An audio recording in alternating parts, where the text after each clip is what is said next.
So this is a planning meeting agenda where we leave off some of the normal stuff we do and try to get deep into the details of the work that needs to get done. We're still working on ways to improve the minutes a little more, just a little easier for the council members. So we're going to talk a little bit about that among ourselves this evening. So I think we're just going to put this off, the reading of the minutes, since we've not had a chance to look at them all. And we're going to move right to George De La O, who is from Department of Public Works Floodplain Management. And he's going to talk to us a little bit about a management plan and, is it a draft ordinance or IER? Or? It's a plan. It's a plan. It's a plan. It's in draft form. Good evening, everybody. My name is George De La O. I'm a senior civil engineer at the LA County Department of Public Works. And at the Department of Public Works, I have the responsibility to administer the county's programs under the National Flood Insurance Program.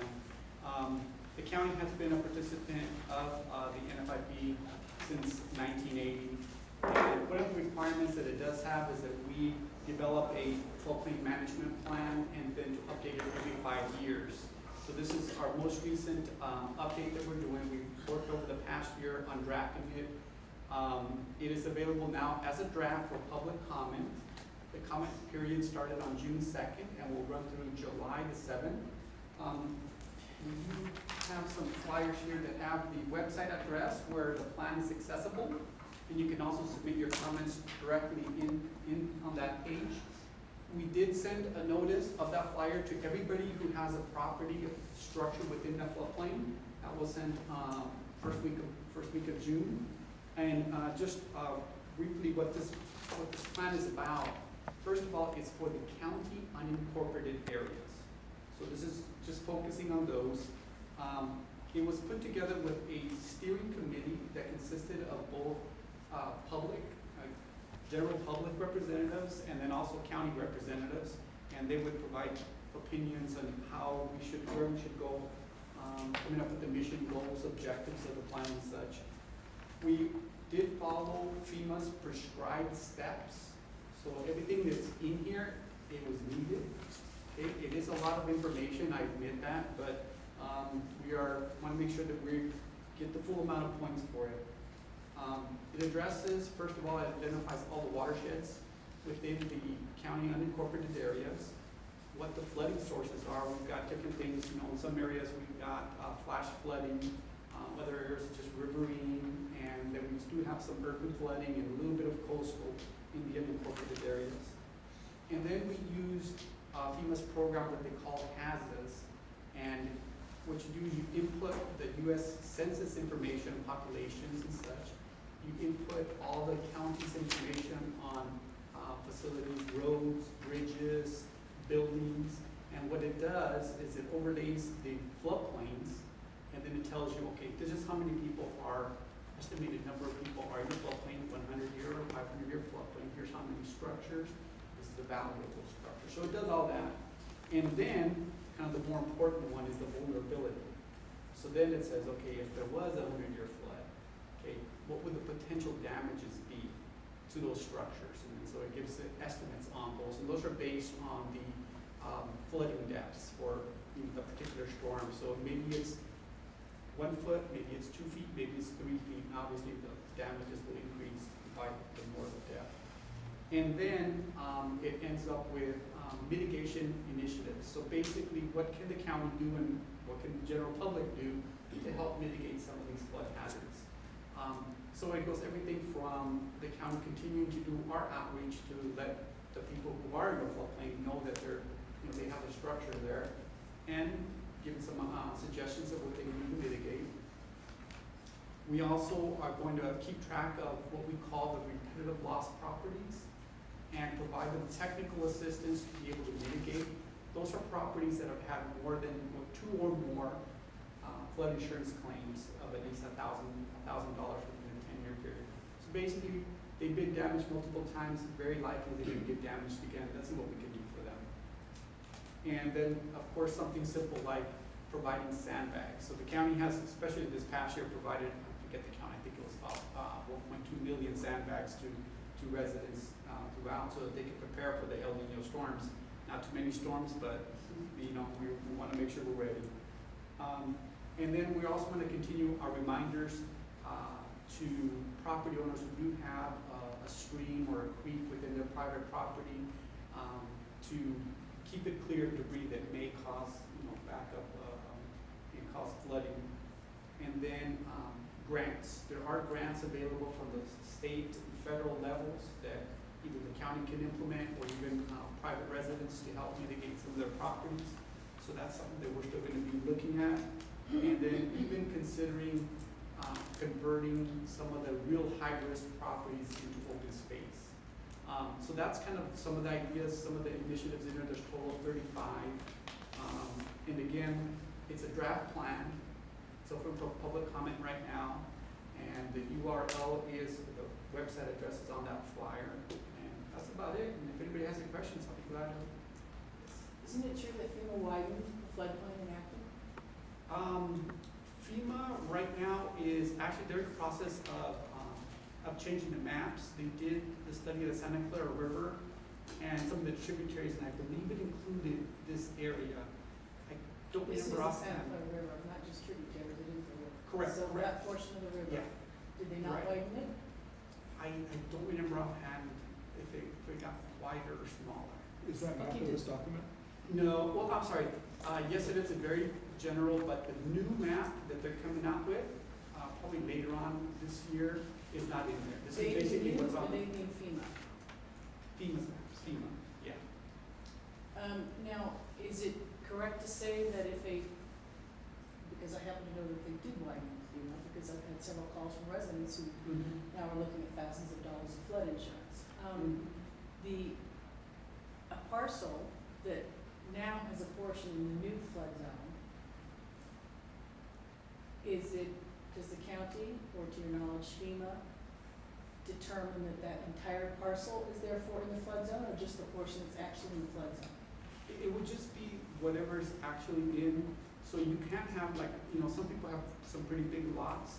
If your structure, if your house is not in the floodplain, but a lot of the other property is, you're not required to get, it's not mandated to get insurance. And what does a property owner do that has this has happened a couple of times, that has a bank that has gone out and bought flood insurance for all structures on the property, even though it's just, for example, the corral that's in the flood zone? Right, that What should be can done? happen.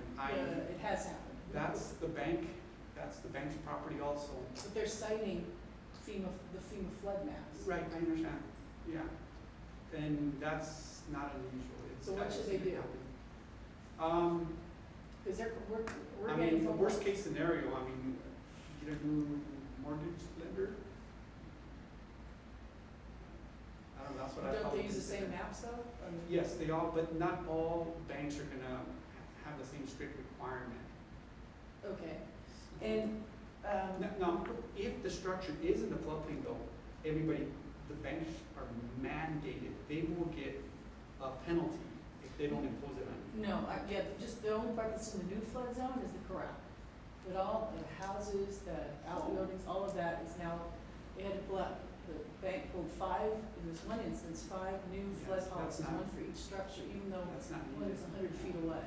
Yeah, that's, If it's shown in the map, if it's shown in the flood zone, is there some assumption that the flood will actually occur some number of feet outside the flood zone, or is the flood zone shown on the map? well, I guess let me remind everybody in the room, we have been experiencing very large storms throughout the country. There's been a lot of flooding in Texas and other parts, I mean, that's just within the past several years. So just because FEMA has identified their benchmark is a 100-year flood, doesn't mean that Colorado didn't get I think a 500-year storm just a few years ago. So, I mean, I'm not gonna guarantee that that flood is gonna stay within the boundary limits of the FEMA prescribes. We No. can get some pretty big storms. I'm not asking you to guarantee that, I'm just wondering, is the FEMA flood zone area that's mapped the area, or is there some boundary X number of feet from it, the one should assume really is the FEMA?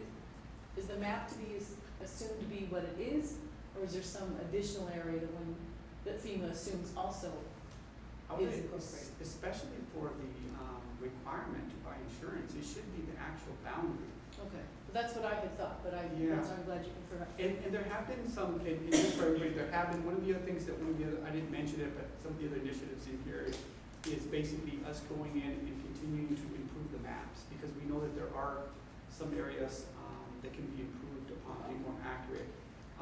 And so until some of those things do get changed, we probably got about 10 areas that we're changing right now. Either some of our FEMA are doing, some that we are doing. But there are some cases where people can, would need to file what they call a letter of map amendment, just to get their property or their structure out of the floodplain. But if the Is that in structure, that report? us doing that additional work, yeah, it's one of the initiatives on here, but the details of us doing that, it's not, we don't really put, go into such detail, as to which areas, for example, do need to be, or could be improved. But the new study that FEMA's gonna be, remapping is gonna be more accurate than the prior one. Okay, are the 10 areas that are being worked on right now, are any of those in Acton? No, because FEMA's already changing those. But the ones the county's working, you said FEMA's working on some, you're working on others? Yes. Are any of the ones the county is working on, is that in Acton? No. Okay, and what private entities were on your steering committee? Who were they? How were they selected? We basically were trying to get a little bit cross representation. So we had, for example, from nonprofit environmental, we had the Mountains Restoration Trust. And then from disaster response, we have the American Red Cross. And by the way, all of these are mentioned in the plan. It's at the very beginning, it talks about, so this plan also talks about what we did to form the committee and all the meetings that we had in the beginning. So it gives you a good little intro. But some of the other ones we had from residents, property owners, we had somebody from Malibu Lake Mountain Club, which is out on the west side in the Santa Monica Mountains, which have a lot of repaired lost properties. We have from the Antelope Valley, we had John Block, one of the residents. And then we had an Altadena Town Council member. And then we had a business representative from the Los Angeles Chamber of Commerce. And then the rest, we had 7 of county representatives, fire department, disaster services groups, watershed management, water resources, basically our internal staff that would be involved with it, like our flood maintenance people and things like that. And comments on this draft PIR are 2.5 weeks away. I don't know that the Acton Town Council has got notice on it. Did the ARTC ever receive notice that this document was out? Is there an EIR, the draft EIR that goes with it, or? No, there's no EIR for it. I did send out emails must have been June 2nd, June 1st, 2nd, 3rd, something like that, basically the first week to, I think I hit all the town councils. So there might have been one coming to here. I hope I got it. I think the first contact we had was around June 12th or something. I'll have to look, but Okay. Well, it wasn't as early as June 2nd, I don't believe. So that, since there's no CEQA element at this point, it sounds like, is your deadline for comments hard and fast? I mean, it's not a statutory deadline. It's not a statutory, well, FEMA wants us to have it basically adopted and by the board, and for us to get documents to them by October the 1st. And because of all the different steps that we have, I am kind of pretty close. So is there, why is there no CEQA document? It's a planning document, it's exempt. It's one of the category exemptions. It's general plans, I mean, so I don't know what. So, okay. You mentioned one of the initiatives is converting property to open space. Is that undeveloped properties, existing properties, repetitive issue properties? That could be any property where a property owner is open to that, if they want, So it's does just, that mean that you would be buying that property from them? Or Correct. condemning it. we're and not if they're gonna be condemning unwilling- property. We're not gonna be doing eminent domain on any properties. Not. That's not what's intended. I think what I'm hearing you're trying to get at. Well, we're just asking if there will be, it's an initiative, so we're I'm trying to understand what direction that would take to, Right. to reach the goal of getting properties that are repeatedly flooding, preventing them from being built on, because I assume that would be the goal of that, correct, by converting them into open Right. space. So is that something that eventually is gonna make its way up through planning and all the other departments of the county, or it's just, That's, I mean, if that I mean, was is it something. setting a policy? I'm just curious how that would work. So if, for example, if a resident said, my house has been damaged multiple times, I'm interested in just selling it, converting it to open space, county, would you be interested in doing that? Then I guess we would go through the process, whatever that would be. I haven't been involved with one of those before in the past. So the county would accept Yeah. donations of land. It Donations would be a of land? donation of land. Well, they would pay for it, though. I mean, No. they would Yeah. pay. Well, I can tell you The- in Texas where I came from, these- FEMA came in and told you that they were buying your property because you flooded too many times. And they came in, purchased the property, no buildings ever went back on the property ever again. So FEMA were the people that came in. But the people were open to it? Yeah, I mean, you had one time, I believe in the area that I we think had it was lived in, third time when they flooded, flooded. that they came in. and purchased. And they purchased, and as long as you agreed, you got your purchase price. Some of the homes stayed there, but FEMA would no longer Insure them. insure those homes. You could no longer, yeah. Well, So if you chose not to take the buyout, you no longer. Yeah, there's a lot of homes that were built, way before FEMA's maps came out in 1980, so it was a little more difficult to tell where those flood hazards maybe were. And even to this day, you still can't build within the flood hazard as long as you elevate that home property and it's protected, so, so to withstand the forces of the waters and all of that, so it's possible. There are certain areas where we designate as a floodway, and that's where we get a very fast, moving water, so there's a lot of forces. And then at that point, we really don't want we can't have anybody build anything there, because it's very, very dangerous. the challenge that we have is trying to get our arms around all of these initiatives that the county's doing so that we can relay to this community the potential future impacts that it can and will have on the community. So that's why I'm asking these questions, Right. because we're already getting residents that are severely impacted by stuff that's going on that we had no idea was going on until, now you're here telling us about it, which I appreciate. So, what in this plan will affect residents in Acton, and what should we tell them about it? Are you still planning to have a meeting here on the 29th? To explain the this? Association of Rural County Councils? No, I thought there was a paper that in the Country Journal, there was something about a meeting here at the library. Oh, Well, that's on the hall water. Oh, the whole lot. We have a lot of initiatives that are slamming this community right now, so. Right, And I'm just wondering, the, I'm wondering if this is just real quick regarding initiatives, this may be, maybe the way that we named here, as the initiatives, maybe it's not quite the same definition of maybe some of the other initiatives that you're talking about. Well, honestly, I've never heard the word initiative come out of any county planner's mouth or county resident worker's mouth until about 4 months ago.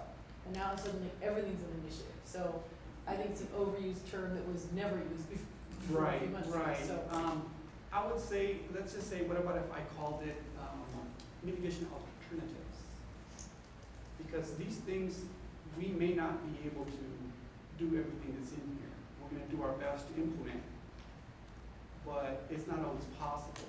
does the implementation of the things in there, let's ask the question this way, how will it affect Acton residents? If everything gets implemented in that plan, because let's assume a worst case, because in our mind, well, in this community's mind generally, worst case means how many lots are going to be affected adversely by whatever's in that document, right? Is that Well, it? every year we do send out information to all the properties that have a structure within the floodplain. So I would just say, how are they gonna be affected? I'm hoping that they'll know more about the flood hazards, where those are at, and be able to prepare themselves better based on the information that we're gonna give to them. Okay, so there won't be any ordinance coming down in 2 years saying if you're in a floodplain, you must do this X, Y, Z No, just to your, operating Based on ordinance. that manual, I guess. yeah, that's what I'm trying, what is gonna roll down? You were talking about mitigation measures and. Yeah, They're You said voluntary? they're suggested, and is the county gonna be actively coming into the community and? right, so for example, Forcing them? yeah, so for example, some of the information that we'll send out, especially to the repetitive loss properties, is information on how they can potentially mitigate. Especially the ones that we've seen before, and we actually have a separate plan that's for them. And then we'll put, information like, hey, consider elevating your property, your structure above the floodwaters. Consider temporary measures like rail and timber walls, even if it's sandbags, something that's very temporary. So things like that, being prepared, that's really most of the things that we can really do. How about- Elevation is very expensive. How about areas like the low area in, where are we, in Acton that always floods, or the low areas in Quartz Hill that always flood? Is the county gonna look at those areas and Yeah, and so better also drainage? I mean, like downtown. Downtown. downtown, which, Downtown Acton, Acton, oh, okay. Crown Valley and Soledad Canyon. And us asking this question or not saying that would be a good thing if you did or a bad thing if you did. We just want to know what it's going to be. Right, right. Because town So- usually makes its own mind up about whether it's good or bad. Oh, okay. You understand what I'm saying? I think so, I think so. So we do have a watershed manager that works on developing project, what we call project concept reports, basically coming up with improving means to improve the flood control system. So, and they're looking at not just this area, but other areas, it could be anywhere around here, Agua Dulce area, any of the other park portions. So that's what they're looking for. So it's over, in a way, it's a continual evaluation of our system and, coming up with improvements. So this right here is basically saying whenever we can look for grant funds from the federal government or the state, let's go ahead and see if we can get those to implement making improvement projects such as the ones that maybe need here. Well, as long as the improvement projects on private land is voluntary and not imposed. Because I think Right, it is voluntary. this is a community where if you gotta slosh some water or dig a channel once in a while, it's acceptable. We deal with this a lot, and, Yeah, notwithstanding what happened, for example, in Leona Valley. Right. Yeah. catastrophic flooding, that's. Yeah, that's not what we're talking about. Yeah, but, for most of the flood areas around here. And that's a fair statement, Yeah. which is why I'm asking the question. And So I think people sometimes need, in the county, when in its benevolence, wanting to look out for us, imposes things that are just not. So I'm looking for those things that this community's gonna stub their toe on. It Yeah. doesn't sound like they exist in this plan. Yeah, I would say, you could probably skip a lot of the beginning part and just go to the mitigation portion. So, especially if you're, short on time, and then like that, you can see what really the meat of it is. I think that would be a concern to the local community. Okay. Yes. Whenever I think of floodplains, I think of lowlands and rivers, but certainly there are problems in the mountains and hills. So would this cover those type of areas? Yeah, we do talk about that. I would say, 40% of the repetitive loss properties in the county and incorporated areas are not in the floodplain. They're not in the 100-year floodplain. They're getting damaged by hillsides or just some kind of local drainage problem. Sometimes culverts get clogged. So it's a little bit of a mix. So you're right, that we do have that situation too, especially in the mountains over there, the west side, Altadena area. Here, there was a lot of damage that occurred this past year. So, Are there any repetitive loss properties in Acton, to your knowledge? no, I don't think there are. There are some in, like Agua Dulce, kind of, somewhere there's some that are not too far from here. By the Sierra Some- Pelotas, or? I don't know that. I don't know about the mountains, but yeah, there aren't too many up here in this area. Do you have any more of those flyers, or those things?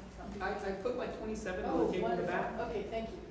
And then on the agenda, I saw that Yeah, Tom put a link to the plan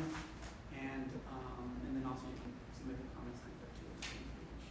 So we very committee to the council. You're welcome. Thank you very much. Yeah, I think the other thing that catches your attention is the word initiative, because you're gonna initiate some kind of a plan that's gonna affect a lot of people, and I think that's. Right. So this is more, it's almost more, here's what you should and could do. Right. More suggestive than initiative. you know? Right, So, exactly. okay. I've Well, if learned it isn't, today. we'll let you know. Well, it'd be the first time it came presented that way, that I could, since I've been on the council, that something was suggested and not imposed, Right. so. Because usually That's when where I the have county a hard does time something, believing it's been imposed upon us, and it's gonna affect a fair amount of people, one way or the other. So we're rather self-sufficient in this town. Right. Yes? So it's suggestion, it's like forewarning people. Yet the insurance companies are coming in and mortgage companies are coming in and using that as leverage against homeowners and saying, you have to This insure. insurance, yeah. And then I'm sure the insurance is outrageous is what you're saying, right? They're getting hit with a separate policy for any Every building, single every structure. structure on their 10-acre parcel. Even campers is counted as a structure that has to be on wheels. This one person's like, I got a policy on my camper. It's like, Well, what if you're because willing, it's shown in an what if area you were willing to let as that a, structure go and not look to rebuild it? What if it was an old piece of crap barn that Yeah, used to have chickens in, yeah. and they were willing to let it go if it flooded out and it was washed down the river, they didn't wanna rebuild it, would they have to insure it? I mean, just because it's part well, of you their would think, property? but geez, this one gal's having a heck of a time getting even the things that aren't in the flood zone off. Yeah, I don't think the lenders look at it as a per case basis, they're just looking at the protecting their investment on your property. I think they're also making money on each of the Oh, ones. that could be What too. if they're forcing you with a gun to your head, Well, yeah, saying they you are. have to do it? Yeah. So, would you be the point of contact for these people that call me and they're asking, how did my flood Yes. using map change? Yeah. You can help them through that process. Can I ask you something, can you explain, something's baffled me.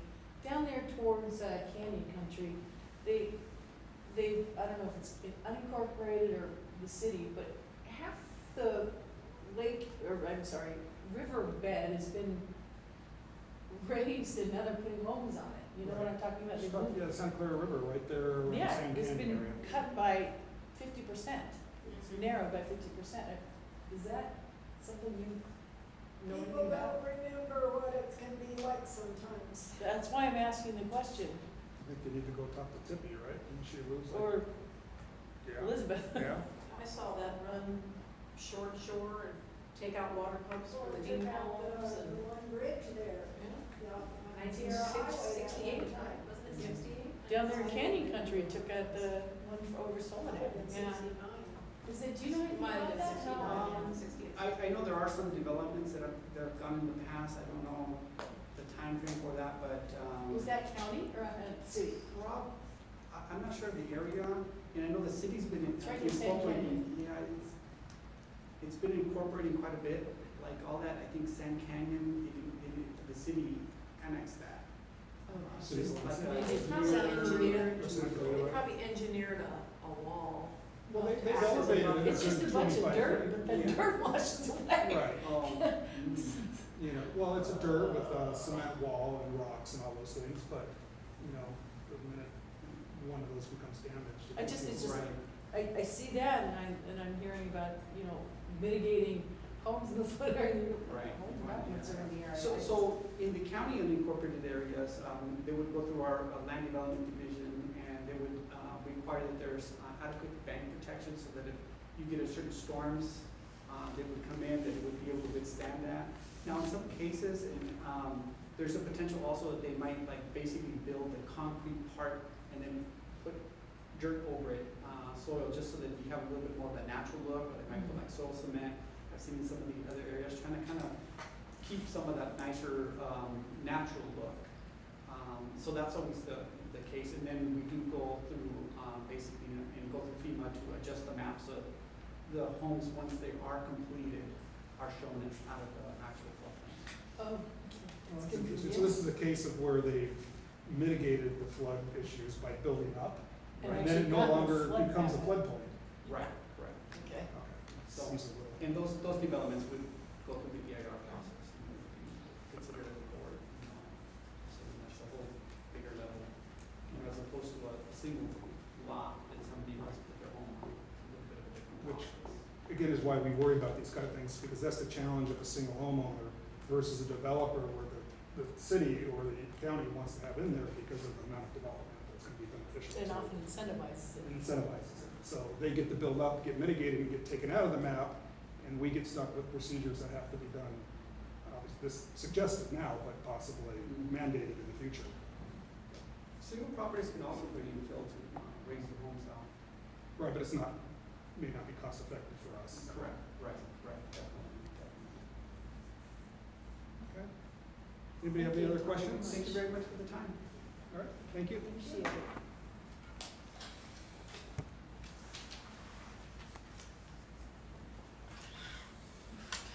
Okay.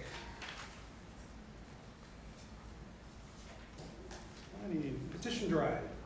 And, Okay, I will talk about that. Okay, Okay, we are still taking petitions. Pam told me that she's gotten quite a few more in the mail and then through people dropping them off. So if anybody has not signed it yet, I have some here. If anybody would like to take some to have neighbors sign or any other friends, that would be great. And that's about it. So do you want me to continue talking about the other? okay, so the, Petitions. yes. Well, we have the petition drive, and then we Right. have we're gonna just go on into. Go on, the, keep going, We did a okay. Primo Burger appeal, and that's the planning strategy sessions. Right. We have another planning session this Wednesday, June 22nd, from 6 to 8 here at the library. At this point, we'll be working on not really writing letters straight to Supervisor Antonovich, but doing emails, things like that. People can email him. I know Ruth and her husband did that. That was fabulous. I sent an email. I have some other people that have, and sent letters. So everything that he gets in addition to our petitions just really helps, our side. So anybody can write. I think every one of us should write an email or write a letter. As a concerned citizen, you don't have to write it, I don't We believe. should do it's- both, actually. Yeah. Doesn't hurt. Yeah, So, okay. okay. Pam is still working on the bus. We are hoping to have a bus to go down there that day. If we don't, we will carpool. I've got anybody that's able to go on the 28th, I'd like to start getting some names, so if you could sign your name on there, put a phone number next to it, so we'd be able to contact you and let you know if we've gotten a bus or where we're gonna meet, or, different suggestions on how to get down there. If anybody can bring, another friend or anything. Even if they don't wanna testify, I know a lot of people have a hard time getting up and talking, but, which is okay. If we all sit in a group and, it just shows a lot of, camaraderie, that we're all there, we're all fighting for the same thing. And And the town council's already taken the position that what you and Pam or other members say as part of this committee, their offer is to speak on behalf of the Acton Town Council, Yes. so, and I'll be going, so. Right, and I'm thinking that day, I thought that we all didn't need to get up and say the same thing about we're on the town council, blah, blah, blah. Right. One of us should speak as what we feel as the town council, and then the rest of us could speak as citizens. Well, it might be possible that we all, at least on the town council, might be able to say different things and Right. still speak on That's behalf of the true, town yes. council. And I can come to your meeting on Wednesday if we wanna try to. Okay, Yeah. that would be those great. things out. I'll be there on Wednesday. Okay, perfect. Perfect. Because we've talked about things like the traffic, and we can't let that go, because that's going No, to we be. can't, yes. Speaking of traffic, one of the residents, she works down in LA, she was going northbound on Crown Valley, somebody was coming off the freeway and sideswiped her, almost totaled her car, She got hit? She got So it hit. wasn't a miss, it was a hit? No, it was a You know, hit. a lot of people that I've tried to get, I've had 2 or 3 people that I've tried to get, to sign the petition, and their big thing is not, they don't want any more development, but they really want traffic signals at the freeway, because of I talked to 3 people that were in accidents. Well, I She got was, it. she was bruised really badly and it developed Yeah. into cellulitis, and now she has to go for intravenous antibiotics Oh, twice a day. Right. And it wasn't even her fault, and the highway patrol. So, saw it, I sure. think that could be a thing that we could push for, something to mitigate and help that area in some way, so Well, that we. a lot of the problem is the poor sight, poor visibility, sight Right. distance issues. They should put Which- a stop sign. Yeah. Well, For they have people stops. people going south on Crown Valley, when you come under the freeway bridge. I don't know what they would do. It's so blind to anybody coming off the freeway Yeah, there. you If they had to stop in front of like AM, PM, if they had to stop there, then it would allow people coming off the freeway to take their turn to come off and make their left. Yeah. Right, so Yeah. so there are a number of things they could do. Other than And signals. they really need to Other be than doing, signals, I yeah, agree. and they really need to be doing that. Because the reason we're at this situation is because they allow the development to happen Mhm. so far that has created that circumstance. And that development even was contrary to the original general plan we had for this area, let alone the new. So those are all big points that I think we Did you really guys need to bring read, up. Vicki Taylor's, letter to the editor in the Country Journal? Not yet, no. It was really good. She had a great little story at the end of it. I'll read it really quick, just a little story. In closing, I will tell you about the cowboy and his horse's nose in the tent. The cowboy and his horse set up a tent for the night. It was cold, and the horse asked if he could just put his nose in the tent. Please. So the cowboy let him put his nose in the tent. Then it was one leg, etc. Pretty soon, the cowboy was outside the tent, and the horse was inside the tent. Do they really want to be outside the tent? Very good, yeah. That is good. I think that's it. That's modified from the story of the camel and the tent. Yeah, yes, it was. She figured that way. Well, we do have camels here too. Right. Sierra Highway has, they've got the flashing lights, they've got the ridges in the road, the bumps. Rumble strip. They've got the speed sign out there, they've got the stop sign ahead signs. So, they have done some stuff on Sierra Highway, but maybe something like that on Crown Valley, suggesting that isn't such a bad idea. Yeah, and actually, it's interesting, because when you talk to county, their position is, oh, well, it's under the freeway, so it's not our jurisdiction. That's absolutely not true, by the way. Crown Valley is a major highway, it's actually secondary highway at that point, and it's completely under county jurisdiction. And so, The problem with that intersection with Crown Valley right at the freeway, if you put a stop sign there, you're going to back up traffic turning right off of Sierra Highway. I don't think the county's gonna like that, because it would cause another problem, serious problem, because there's not enough room for cars to stack up and then be allowed to go one at a time through the stop sign. yeah, Something else needs to be done, but Yes. I'm not sure that's the right because if, for thing. example, you look at the eastbound or northbound, depending on how you look at the 14 freeway exit, when you look left, there are 3 street signs in your right. You cannot see beyond there's like a triangle sign, a square sign, I don't remember what they all say, but it's impossible. If you're eastbound exiting, exit. yes, and you're, Crown Valley. yes, no, Onto Crown Valley. yes, you eastbound exit on the 14 freeway. So the first bump of traffic you're looking at is traffic coming southbound on Crown Valley. You have to literally go way up on these signs, and that is not Caltrans, that is all county. So I think there's a lot of things we could say about that, so.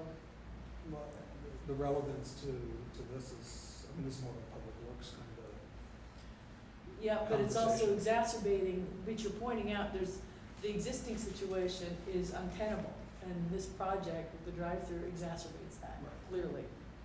So, Even if you just had a sign at the off-ramp that when people drivers come to a stop at the bottom of the off-ramp, if there's just a sign there that says, cross traffic does not stop, just something warning the freeway exiting drivers that there's other traffic, cross traffic, and it's an accident waiting to happen, then it does. That doesn't have a flashing stop sign there, does it? It should, you But could. it should, you know, Yeah. you've seen all the ones over at the, AV Mall, that they use their solar. Yep. Yeah, we have a Flash. plant now too, they really help. But I have Public not Works seen any uses of those on filter. public street. I don't know. Yeah. Well, there is that flashing though on, as you pointed out, on Sierra Highway. It's No. a yellow warning light. Yeah. And also by the school. Yeah, every time I After drive, I school. see that in my rear view mirror and I look at my speedometer. I think it's a CHP behind it. So, it may not slow you down, but or it may slow you down, but it's, I It see that gives you flashing light pause. and it does have That's some funny. effect. So, But that's a whole, I mean, that whole intersection is just, it's a mess with the school kids and no crosswalks. And, I mean, there ought to be something we can do for that intersection. I mean, considering what they do in other places of the county, Yep. when kids are involved. Because that's my biggest fear. I got 2 kids going to that school next year, well, one in the following year, but Yep. there should be a crosswalk and there should be some way for them to get across Sierra Highway without getting whacked. I agree. My kid's one of them, so. Yeah. I just drive anywhere, you don't see anything like that. Well, anywhere. maybe we can flesh these out in, 2 minutes, 2 or 3, I don't know, what time we're doing this, maybe 2 minutes each. We can each say those, talk about those things, so. Okay. So any else on the Primo building that we need to discuss? That- Yeah, just if you could be at the planning meeting, that would be great. Okay. Petitions are on the website, if people want to Yes. download them. Directions are on there, what to do with them. I saw that. Took a little while to get them up, but they're up there. Also, your planning and strategy meetings are on there as well. So, if anybody has any social media contacts, any Facebook pages they like to visit, make sure you link to our website and those documents so everybody can see them. Because our viewership on the website is relatively low. So, and I know how people like to talk on Facebook in this town. So, give them something to talk about, point them out. Good or bad, it's make people aware of what's happening. Okay. That's right. Hot water ordinance and EIR. Okay, shall I field that one? Yeah, so, I'm sorry, I was out most of the 2 weeks, but you had a meeting We've and. had a couple committee meetings, and I think there are 11 areas in the draft EIR that were identified as significant impact. And we have, sorry, she just fell off. We have identified 5 or 6 people to tackle the biggest ones. The objective with this committee is to look at each impact area. For example, let's take air quality, because that's the one I was assigned. And where significant impacts are found, look at the analysis that they did to come to that conclusion, and then determine whether or not the analysis is reasonable. And if it's not reasonable, if it were made reasonable, recalculated, impacts properly looked at, would the level of significance drop to a point where it would be a not significant impact?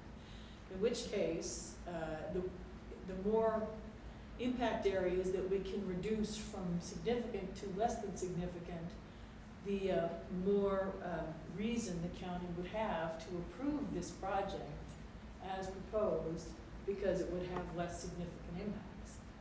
So we've got somebody covering biological resources, hydrology, air quality, recreation, and cumulative impacts. We still have a few more. So if people would like to join the committee, and I'll go through and show you how to read an EIR, learn how to understand how it's formatted and figure out where it's going, and identify how to literally find the points where there might be potential errors, and analyze those points and come up with an actual analysis that might be more correct, and then determine whether or not that would reduce the significant impacts. That's what I'm doing with these committees. And so, the goal is everybody picks their section, does their analysis, we talk about it. Just like we talked, Don Henry is coming, he took water, we talked about some of the findings he made. And he pointed out, for example, this is a great example of what I'm talking about. He said, well, this draft EIR assumes that 184 building permits will be issued per year for the next 20 years, and all of them will require hauled water. Within that assumption is expanded to assume that each home that is developed will require 5,000 gallons of water be delivered every week, I think, to